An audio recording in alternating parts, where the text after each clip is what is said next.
Bapak ini kan dikenal juga sebagai kepala daerah yang sering turun ke bawah, gitu, ke tengah masyarakat. Ya. Itu keluhan apa sih yang paling banyak diterima oleh Bapak ketika bertemu dengan masyarakat? Yang saya sering temukan itu persoalan infrastruktur. Infrastruktur. Itu Ya. jalan itu. Karena bagi saya jalan itu urat nadinya sebuah daerah. Iya. Ya kalau jalan rusak, pelayanan dasar, ekonomi, kesehatan, pendidikan juga terganggu. Iya. Makanya saya sering menyampaikan ke TAPD, ke Kadis PUTR, saya mungkin selama saya menjabat, prioritas saya layanan dasar itu salah satunya adalah infrastruktur jalan. Jalan-jalan yang harus kita perbaiki. Karena dengan jalan akan memudahkan akses untuk mendapatkan layanan pendidikan, kesehatan, perekonomian akan jalan semua, Mas. Tapi bukan berarti saya mendistribusikan sektor yang lain, tapi proporsinya mungkin lebih besar di sana dulu sementara. Dan itu biasanya yang terlihat ya, paling terlihat itu. karasa nyata, datur karasa. Itu ya. Ya.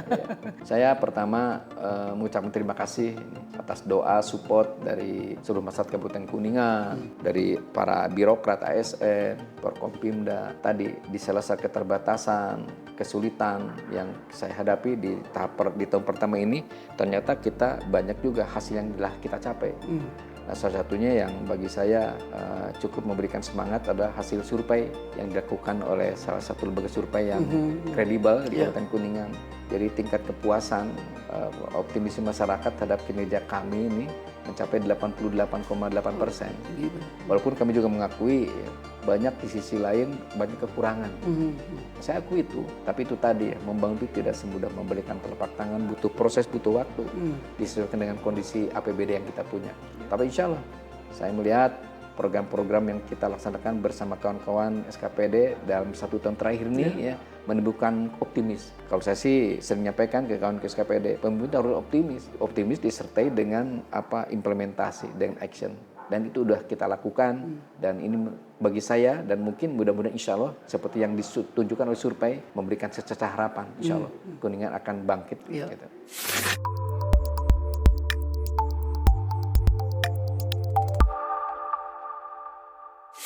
Assalamualaikum warahmatullahi wabarakatuh. Tribuners, berjumpa kembali dengan saya Mahmud Mubarak, Content Manager tribuncirebon.com.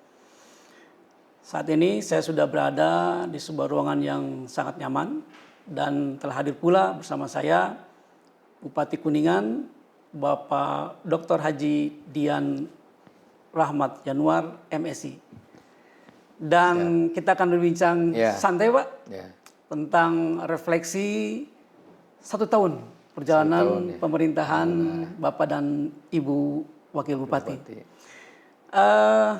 Kita tahu bahwa 20 Februari ini jadi momen yang sangat sakral dan juga reflektif, Pak ya.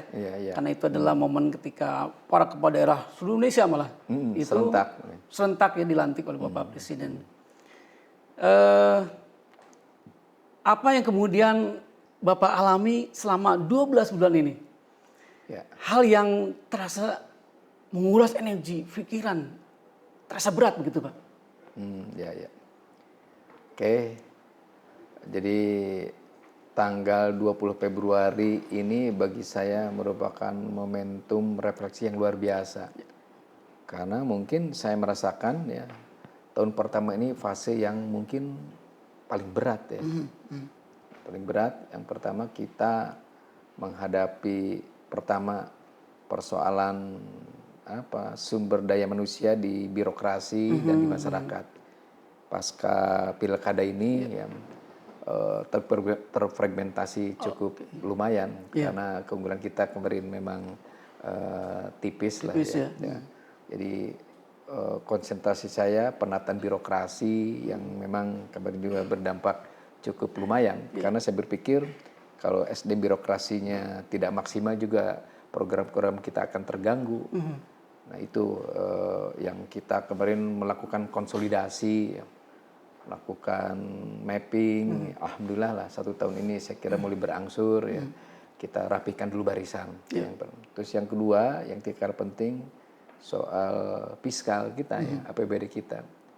Saya sih berpikir bagaimana kita mau membangun ya ke depan kalau APBD fiskal kita tidak sehat. Dan kebetulan saya menghadapi sebuah kondisi yang berat ini. Karena saya berawal bukan dari surplus ya, memimpin Kuningan dengan Bu Wakil Bupati atau nol. Ya. Ini bahkan minus. Minus. Ya. Minus. Yang lebih beratnya lagi ini harus dipenuhi atau dituntaskan jangka pendek. Di samping kita defisit, ya, kita juga menghadapi persoalan berat ini tahun 2025. Ditambah lagi juga pemotongan dana alokasi umum ini hampir kurang lebih di atas 111 miliar ya. Dana transfer Pak ya? Dana transfer itu kita mengalami dan itu diputusnya itu dalam perjalanan tahun anggaran. Oh iya. Yang membuat kita agak kerepotan termasuk target-target pendapatan di daerah yang kemarin juga direncanakannya mungkin tidak berdasarkan kajian yang matang mungkin ya. Jadi juga tercapai juga puluhan miliar. Ini sungguh berat ya. Jadi itu fase yang saya rasakan yang pertama ini kepemimpinan saya pada tahun 2025 ada soal konsolidasi SDM dan tekanan fiskal yang luar biasa gitu. Latar belakang Bapak kan sebelumnya di birokrasi sebagai sekretaris daerah ya. Ya. Seharusnya kan untuk mengatasi friksi-friksi di birokrasi itu harusnya lebih mudah Pak ya. Tapi di situ memang terlihat ada beratnya juga Pak ya. Ya berat lah. Ya. Kan kalau berkaitan dengan friksi itu kaitan juga dengan dengan keyakinan, juga dengan afiliasi, Iya. kaitan juga dengan sikap ya. Itu kan itulah mungkin tahu sendiri itu mungkin saya kira rata-rata di pemerintahan daerah ya, terutama di kabupaten kota ya. Ini konsolidasi itu sesuatu yang agak berat, apalagi itu tadi komposisi kepenangan kita juga ya tidak terlalu besar. Iya. Tapi alhamdulillah lah dengan langkah-langkah kita ya akhirnya saya merasakan ini mulai meredup lah. Iya. Jadi itu karena tidak bisa dianggap sepele bagaimana kita melaksanakan membariskan satu langkah kalau masih ada ya atau ada friksi atau konsolidasi kita tidak maksimal. 1 tahun kita melaksanakan proses rotasi mutasi pun kan secara bertahap ya, tidak sekaligus. Ya, kita juga sambil memetakan dan sebagainya. Terakhir kita melakukan konsolidasi perapihan birokrasi itu terakhir bulan Februari. Sudah lengkap sekarang eselon 2, eselon 3, eselon 4. Sesuai dengan potensinya, sesuai dengan kapasitas. Dan ditambah dengan itu tadi, kita tidak bisa membangun melangkah kalau didasari dengan APBD yang tidak sehat. Dua ini telah kita lampaui, gagal bayar yang selama bertahun-tahun selalu hinggap atau menyelimuti APBD Kuningan, kita tuntaskan kemarin lebih cepat dari target. Pas hari jadi Kuningan September kita selesaikan. Nah, beberapa juga utang, beberapa juga kewajiban sudah kita petakan. Ya mohon doa mudah-mudahan 2026 ini juga kita selesaikan. Dan saya dengan kondisi ini semakin optimis, semakin optimis. Ke depan Kuningan lebih baik. Tadi kan disampaikan terkait dengan kondisi fiskal sejak awal itu katakanlah minus ya. Dan itu tentu sangat-sangat berat dalam hal kaitan dengan pembangunan, terutama dengan pembangunan fisik yang terlihat begitu ya. Lalu bagaimana kemudian strategi Bapak untuk bisa mengatasi kondisi minus ini? Yang pertama berarti kan kalau minus itu artinya pendapatan lebih kecil daripada pengeluaran. Itu aja dulu yang kita garis bawahi. Nah, pendapatan kita dorong untuk ditingkatkan. Terutama dari sisi PAD, walaupun memang pendapatan asli daerah kita itu relatif terbatas. Kalau perbandingannya mungkin sekitar 15% ya, 50% dari total keseluruhan APBD kita. APBD kita kan kurang lebih hampir 2,9 triliun, 3 triliun kurang. Jadi APBD kita memang sangat kecil. Jadi kita maksimalkan dengan intent, dengan ekstensifikasi, salah satunya mungkin strateginya pemberdayaan aset, atau optimalisasi PAD, menekan kebocoran-kebocoran dari PAD, kita lakukan secara Spartan dengan SKPD pengampu lah. Dan mulai menampakkan hasil nih. Terus kedua yang tidak kalah penting, yang memang paling urgent itu kemarin itu kita merasionalisasikan, istilah merefocusing atau bagi saya realokasi anggaran. Realokasi. Oke. Kita pangkas sampai 80%. Wah, besar Pak. Seluruh SKPD itu sampai saya pangkas 80%, karena dengan cara itulah mungkin hutang-hutang jangka pendek atau minimal tidak bertambah hutang lagi. Ini memang luar biasa berat. Nah itu tadi konsolidasi SDM juga seperti ini. Karena kalau kita tidak melakukan mengkonsolidir ya, ini dengan kebijakan ya tadi pasca pilkada dengan apa anggaran yang kita pangkas yang sangat signifikan 80%, ini kan juga menimbulkan punten kerawanan-keramanan. Nah, kita yakinkan mereka juga kebijakan ini harus kita tempuh. Kalau tidak, ini akan berbahaya. Ibaratnya Kuningan itu lagi sakit harus butuh perawatan, kita tidak mau diopnam gitu kan. Masih kurang juga, Mas. Ya, kita rasionalisasi kembali program bukan lagi yang prioritas, tapi yang sangat prioritas. Ya. Masih juga kita lakukan kebijakan yang mungkin tidak populer. Ya. Kita melakukan pemangkasan TPP. Tunjangan perbaikan penghasilan kepada seluruh ASN sampai 20%. Nggak ada gejolak Pak ketika? Ya, alhamdulillah itu tadi ya yang konsolidasi kan gitu. Bagaimana kita mengkomunikasikan persoalan krisis yang kita hadapi sehingga teman-teman ASN merasakan sense of crisis yang kita alami di APBD kita.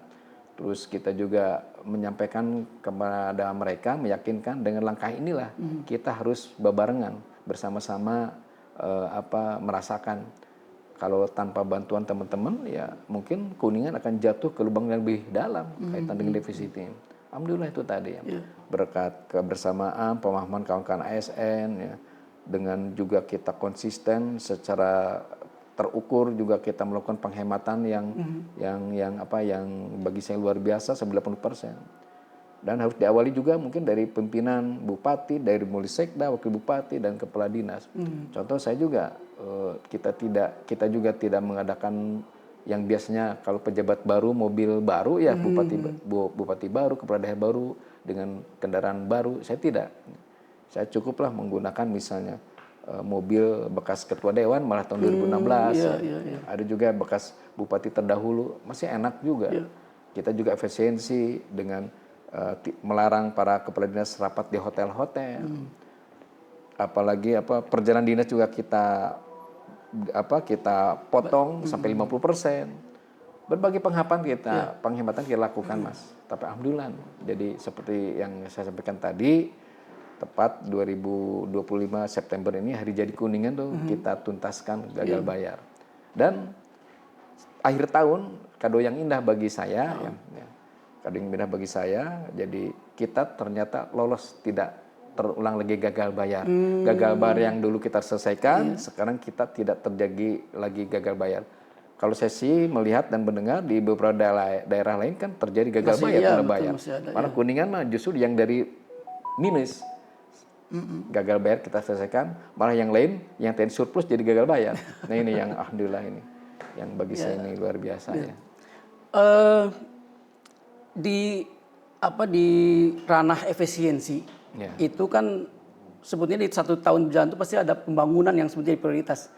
Nah ada nggak yang kemudian akhirnya terhenti atau kemudian tidak bisa terlaksana? Nah justru itu yang namanya efisiensi itu, efektivitas itu bukan berarti tidak ada program.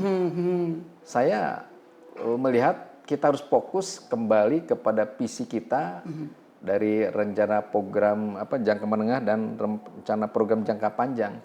Core kita kan pertanian dan pariwisata, Mas. Ini juga tadi saya nambahkan di samping itu persoalan berat kemiskinan. Angka kemiskinan kita tinggi di atas rata Jawa Barat. Sempat nomor 2. Nomor 2 ya, betul. tertinggi di Jawa Barat. Terus belum lagi kaitan dengan angka pengangguran kita tinggi juga di atas rata Jawa Barat. Nah, tapi kita berpikir ini tantangan, ini challenge yang harus kita maksimalkan dengan keterbatasan fiskal, dengan minus, dengan gagal bayar dan sebagainya. Nah, akhirnya kita melakukan efektivitas, efisiensi, malah kami berhasil dalam tahun kemarin 2025 ini menganggarkan program yang saya rasa ini sangat vital, ini infrastruktur jalan. Kita ternyata di salah satu ketentuan fiskal kita gusar geser, kita melakukan penghematan yang luar biasa, kita bisa mengalokasikan anggaran untuk infrastruktur perbaikan jalan. Perbaikan jalan ya. Pokoknya dari 800 km jalan kita itu yang rusak berat itu sudah 200 Bisa km. Kita perbaiki secara bertahap. Nah, kita juga konsen ke pertanian. Nah, rata-rata para petani kita itu bukan petani, sebenarnya buruh. Buruh tani. Buruh. Kan kalau bagi saya, dari pemahaman saya, kalau petani punya lahan di bawah 100 bata itu buruh, Pak. Dan itu paling banyak di Kuningan di bawah 100 bata itu. Di bawah 100 bata. Nah, jadi buruh. Jadi itu juga memberikan sumbangan angka kemiskinan. Iya, iya. Nah, dalam 100 hari kerja pertama, kita gelontorkan berbagai program misalnya di sektor pertanian. Ada subsidi pupuk untuk para gapoktan. Ada juga kita pemberian benih bersertifikat, benih unggul. Kita juga pemberian alat-alat pertanian, berkat kita lobby-lobby juga ke kementerian, kan kita terbatas nih anggarannya. Kita dapat juga puluhan ya, hand tractor, ya. Kita juga dapat perbaikan hand spray, banyak lah macam. Nah, ternyata dengan program seperti itu, para petani kemarin saya ikut di beberapa titik, ikut panen bersama, panen raya, ternyata luar biasa. Yang tadinya 2 kali panen, sekarang 3 kali panen, bahkan ada yang 4 kali. Oh, 1 kali panen dari 1 hektar, ada yang misalnya 6 ton, 7 ton, sekarang jadi 12 ton. Nah, saya merasa bahagia dengan program yang kita gulirkan dengan keterbatasan fiskal dalam relatif singkat bisa mendongkrak petani. Ini. Di samping juga kan kebijakan dari pemerintah pusat, ada stabilisasi harga gabah kering. betul ya. Terus kita juga memangkas pendistribusian pupuk. Singkat cerita, kemarin kita melihat ya, pertumbuhan ekonomi kita jadi tertinggi nih. Di kuartal pertama tertinggi di Pulau Jawa nih. Pulau Jawa, Pak. Di Pulau Jawa, luar biasa. 10,4. Menarik tadi Pak tentang Kuningan ternyata menempati peringkat pertama dalam hal pertumbuhan ekonomi di Pulau Jawa. Itu apa kemudian yang terjadi Pak sebetulnya di situ? Ya, jadi dengan tadi sentuhan-sentuhan kita menggerakkan UMKM, ya, sektor pertanian, ya. infrastruktur kita perbaiki, juga mungkin di bidang retail juga jasa juga mulai berkembang ya. Ya, ternyata kemarin hasil evaluasi pada semester pertama itu oleh Pak Mendagri menyampaikan Kuningan mencapai pertumbuhan atau laju pertumbuhan ekonominya 10,4. Ini tidak hanya tertinggi di Jawa Barat tapi tertinggi di Pulau Jawa. Cuman memang pada semester berikutnya kita terkoreksi ada penurunan 9,7 ya. 9,7 tapi juga masih tinggi, tertinggi juga di Jawa Barat. Baik. Nah, jadi saya pikir program-program yang kita gunakan sudah on the track ya. Dengan keterbatasan fiskal, terbatas kita efektifkan dengan program-program yang fokus dengan core kita. Ya. Ternyata dalam relatif singkat ekonomi kita membaik dan kemiskinan pun menurun nih sampai 2 digit nih. Dan ternyata pengangguran juga menurun. Ikut menurun juga. Menurun juga. Ya. Menurun juga. Ya. Jadi itu perputaran ekonominya mungkin sudah mulai. Ya, mulai bergerak berjalan. Kemiskinan tadi disampaikan sebelumnya Kuningan menempati nomor 2. Sekarang bergeser nomor 3 nih. Nah, terus pengangguran pun angka pengangguran pun walaupun memang masih di atas rata-rata Jawa Barat, tapi kita udah bergeser ke papan tengah nih. Tidak salah nomor 7 ya, nomor 7 Jawa Barat. Jadi saya kira ini merupakan sebuah kerja bagus kolektif dari kawan-kawan ya, dengan tadi keterbatasan fiskal ya. Tapi ketika kita mampu mengalokasikan anggaran ini dengan tepat, efektif, tepat sasaran, saya kira ini berdampak pada kondisi makro Kabupaten Kuningan. Salah satu kekuatan fiskal pilarnya itu ditopang oleh PAD ini, pendapatan asli daerah. Nah, kemudian kita lihat bahwa PAD itu bisa berasal dari pajak restoran, hotel, ya kemudian juga wisata dan lain-lain. Nah, apa kemudian strategi Bapak untuk kemudian bisa meningkatkan PAD tersebut? Saya hari ini masih merasa belum puas dari sisi pendapatan asli daerah. Seperti yang saya sampaikan tadi, kan kita itu di sektor pariwisata sebetulnya dan pertanian. Cuman kalau kita lihat komposisi kontribusi PAD dari sektor pertanian ini masih kecil-kecil. Dari pajak restoran, pajak hotel, hiburan. Saya ingin ini dimaksimalkan. Saya juga ingin menekan kebocoran-kebocoran ini dengan memangkas, dengan tidak banyak meja dan sebagainya. Kita lagi berproses, salah satunya saya ingin ke depan misalnya kaitan dengan untuk restoran pajaknya pakai sistem cash register atau sistem terkoneksi ya. Iya. Kan ini juga saya kira potensi yang belum dimanfaatkan. Bagaimana kita tadi pajak hiburan, pajak restoran. Nah ini juga harus kita perbaiki dari mekanisme, dari sisi pengelolaannya. Masih banyak juga sebetulnya kalau dari sisi ekstensifikasi ya kita mencoba nanti misalnya saya kemarin sudah mengundang Abjatel misalnya. Kuningan itu berseliweran di jalan itu kabel-kabel kabel-kabel internet. Nah ini saya lihat ini selain menambah semrawutnya kota, ya kalau kita tertibkan ini lebih indah dan menghasilkan PAD misalnya. Jadi kita akan sistem ducting ya, di bawah tanah. Ya. Nah, itu kan aset kita juga, kita bisa sewakan. Ada juga puluhan aset daerah, lahan yang nganggur, yang tidak terpakai, ya kita kerjasamakan dengan pihak ketiga. Udah mulailah ya. Terus di samping juga tentu kita juga tahun ini akan coba ekstensifikasi, ya, intensifikasi dari pajak bumi bangunan. Kita sepakat saya tidak akan menaikkan pajak bumi bangunan ya. Karena kondisi ekonomi juga rakyat belum membaik. Tapi kita intent karena banyak tanah-tanah yang sudah berubah statusnya atau di lapangan existingnya sudah lain dari tahun-tahun yang dulu. Nah itu juga potensi pajak bumi bangunan yang belum dimaksimalkan. Saya kira sampai hari ini PAD masih banyak peluang potensi kalau kita memang belum lagi parkir kan, belum lagi ada berurusan badan usaha milik daerah yang belum menghasilkan. Dan saya juga menekankan efisiensi juga operasional, keuntungan, laba bagi BUMD untuk memberikan dividen yang lebih-lebih kepada kas daerah. Iya, betul. Banyak kita coba berbagai potensi, berbagai celah kita ambil gitu. Ya. Kuningan ya tadi kan dikenal sebagai daerah wisata atau destinasi wisata ya. Makanya seharusnya retribusi dari pariwisata itu harusnya besar gitu ya. Selain dari pertanian. Sebetulnya apa sih yang kemudian menjadi penyebab ya munculnya dalam petik kebocoran-kebocoran di lapangan di bidang wisata itu? Ya pertama tadi sistem harus kita sempurnakan kaitan dengan pajak-pajak itu ya. Pajak restoran, pajak hiburan. Nah, itu kita akuilah masih banyak kelemahan. Terus kedua juga banyak objek-objek wisata itu di Kuningan itu memang masuknya di kawasan TNGC juga ya. Taman Nasional Gunung Ciremai. Ya.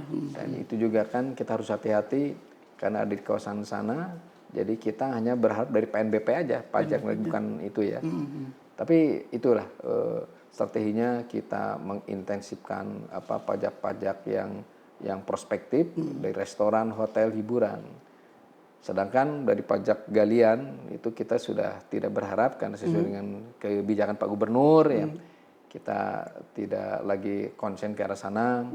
Kita juga sekarang mulai konsen terhadap retribusi kayak parkir yang memang itu belum tertata dengan baik. Terlihat receh tapi sebetulnya Bisa luar biasa Pak ya. Kalau hitungan kita sih simulasi mungkin di atas 3-4 miliar, tapi kan hari ini setengahnya juga tidak ya. Ini terus kita lakukan perbaikan-perbaikan. Mungkin ke depan lebih banyak melibatkan pihak ketiga dikerjasamakan. Itu mungkin salah satu strateginya. Intensifikasi, ekstensifikasi. Ya. Sebagai daerah yang dikenal sebagai destinasi wisata alam, tentu ada perkembangan dan pengembangan dari daerah-daerah tujuan wisata. Dalam program Bapak apa sih yang kemudian bisa untuk mengembangkan desa-desa wisata ataupun kemudian destinasi wisata itu? Ya.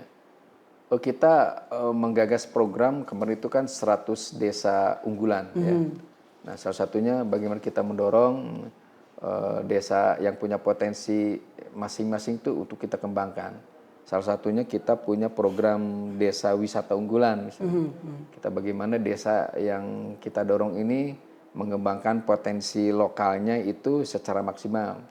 Nah, kan banyak juga desa itu tidak sadar bahwa punya bentang alam yang indah, punya tradisi yang kuat. Ya. Kenapa kita tidak kembangkan? Nah, di sanalah kita memberikan sentuhan lewat dinas pariwisata. Nah, bagaimana mereka bisa berkembang. Kita juga mungkin lewat Denis PUTR memperbaiki infrastrukturnya. Kita juga melalui pendampingan dengan kerjasama dengan pihak akademis, ya, perguruan tinggi. Jadi upaya-upaya kayak seperti itu.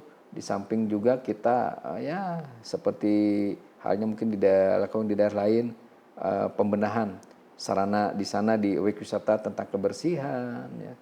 Tentang juga mungkin attitude dari si guide atau si pelaku wisata. Pelaku wisatanya, ya. Kita juga melakukan pembinaan terhadap Kompepar, ya, atau instansi komunitas-komunitas terkait lah. Kebetulan kita punya Gunung Ciremai, Hatip Jawa Barat, gunung tertinggi di Jawa Barat. Nah, ini memberikan peluang yang luar biasa. Hari ini memang agak sedikit isu lingkungan. Saya meyakinkan kepada masyarakat, kepada publik bahwa wisata itu bisa berdampingan. Wisata, kelestarian, pemberdayaan ekonomi, ya, dan pemberdayaan masyarakat. Ya. Jangan sampai tidak berdampingan. Kan banyak juga wisata itu berdampingan akhirnya dengan kerusakan alam, lingkungan, atau tidak melakukan pemberdayaan masyarakat setempat. Saya ingin konsep ke depan wisata itu berkembang seiring sejalan dengan peningkatan ekonomi di sana dan pemberdayaan masyarakat, dan tentu kelestarian terjaga. Gitu. Nah, kemudian kalau misalnya kita kaitkan dengan kondisi tadi itu pariwisata itu, kita kaitkan dengan investasi dari luar. Ini seharusnya kan mengundang investor untuk datang ke Kuningan, Pak, ya? Ya, ya. Nah itu, jadi salah satu konsekuensi logis yang kita terima selama ini, karena kita mungkin konsen terhadap kabupaten konservasi, kabupaten yang berorientasi pada pembangunan yang berkelanjutan, kira bukan berarti kita anti investasi, ya. Tapi manakala investasinya ini tidak memperhatikan keberlangsungan, ya kita mungkin akan keberatan atau menolak. Tapi sebaliknya keberatan menolak, gitu ya? Ya, keberatan atau menolak. Atau menolak. Ya, kita memberikan syarat-syarat yang cukup berat sebetulnya. Nah, tapi sepanjang investasi ini tidak mengandung polutan, tidak ada limbah atau padat karya, kenapa tidak? Sesuai dengan zonasi yang telah kita tetapkan. Makanya tahun-tahun kemarin Kuningan investasinya mungkin agak di bawah, di Jawa Barat saya lihat, ya, persentasenya masih di bawah. Karena itu tadi kita bukan terbentur karena konsep kita adalah kabupaten lingkungan. Tapi saya ingin menyampaikan juga pesan bahwa Kuningan tidak anti investasi. Mungkin akan kita dorong investasi ini untuk Kuningan wilayah timur yang tidak ada dalam catchment area, tidak ada dalam resapan air. Kita tengah menyusun perda, prosesnya itu dengan melalui perbaikan RT/RW yang sudah hampir 12 tahun, ya. Ada perubahan, tahun, ya? Belum ada tidak perubahan. Sekarang sudah disusun, sudah di tingkat kementerian. Kita akan membuka misalnya lahan kawasan industri berbasis lingkungan di Kuningan Timur. Kita siapkan 1.300 hektar. Mudah-mudahan mohon doa, kalau ini sudah selesai, kawasan industri kabupaten ini, mudah-mudahan 2026 sudah berdiri beberapa industri padat karya yang berbasis atau yang ramah lingkungan di Kabupaten Kuningan. Gitu.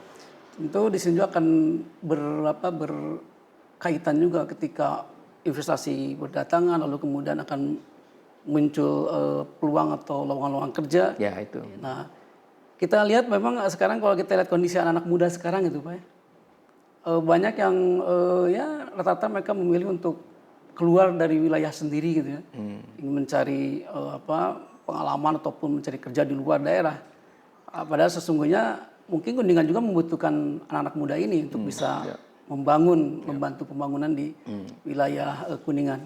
Apa kemudian strategi Bapak ini untuk kemudian bisa menarik anak-anak muda ini agar kreativitas mereka ini bisa tersalurkan di wilayah Kuningan sendiri? Ya, kita akui beberapa tahun yang ke belakang itu Kuningan itu dikenal juga sebagai penduduk perantau. Perantau, betul. Ya, banyak berantau di Jakarta, ya, di Jogja, di kota-kota besar banyak nih. Ya. Kalau tidak berlebihan, Kuningan itu seperti mungkin di Sumatera Barat orang Padang banyak merantau. Ya.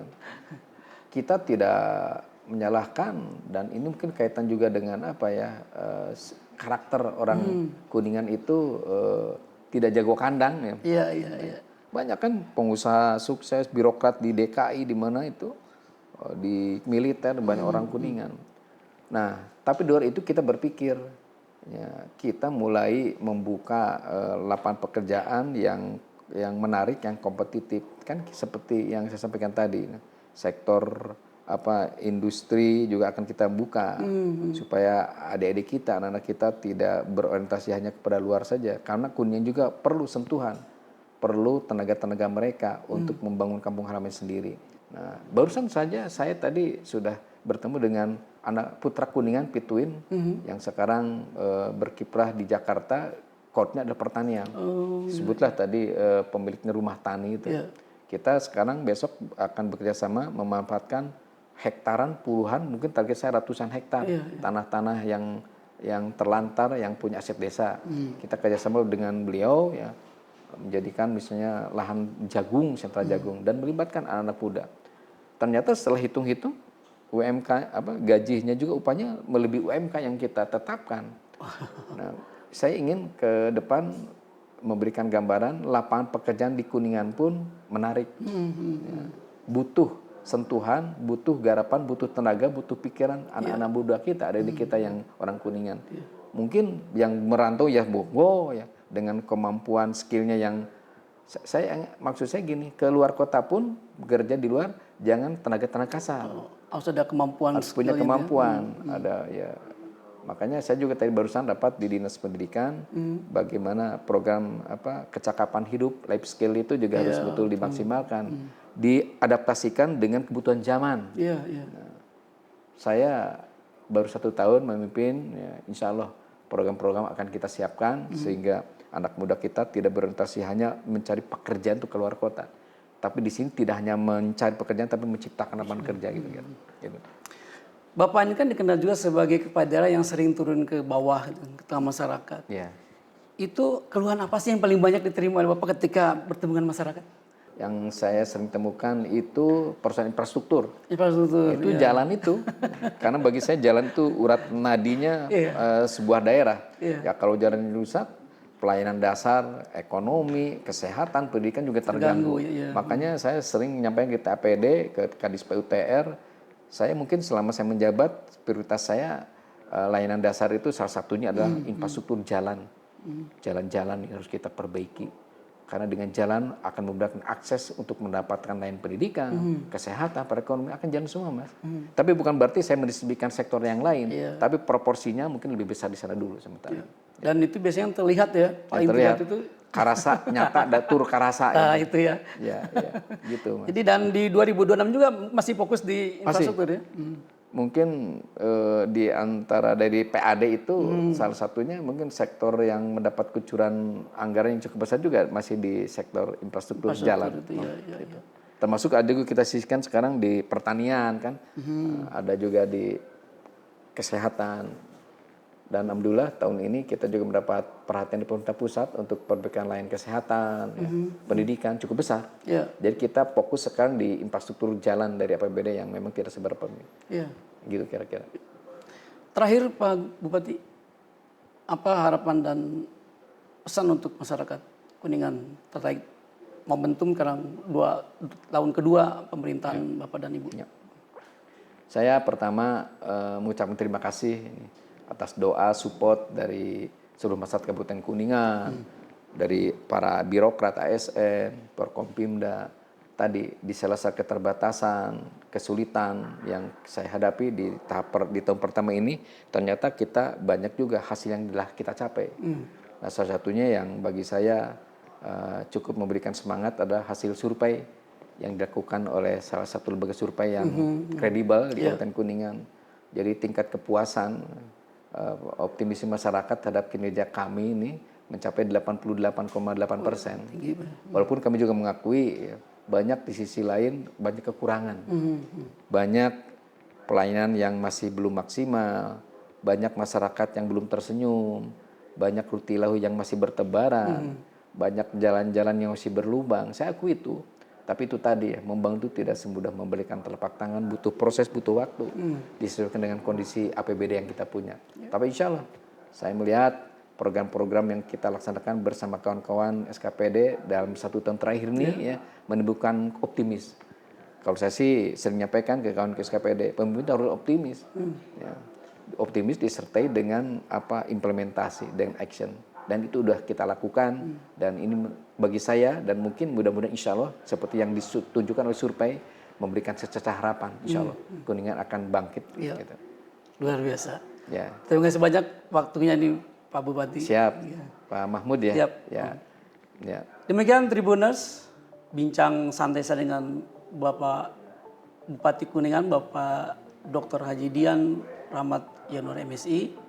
1 tahun memang bukan waktu yang lama, tetapi kita tahu bahwa di dunia pemerintahan 1 tahun itu merupakan waktu yang penuh dinamika. Ya.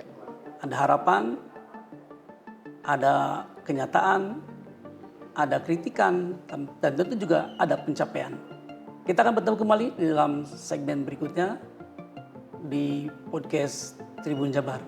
Terima kasih. Assalamualaikum warahmatullahi wabarakatuh. Waalaikumsalam.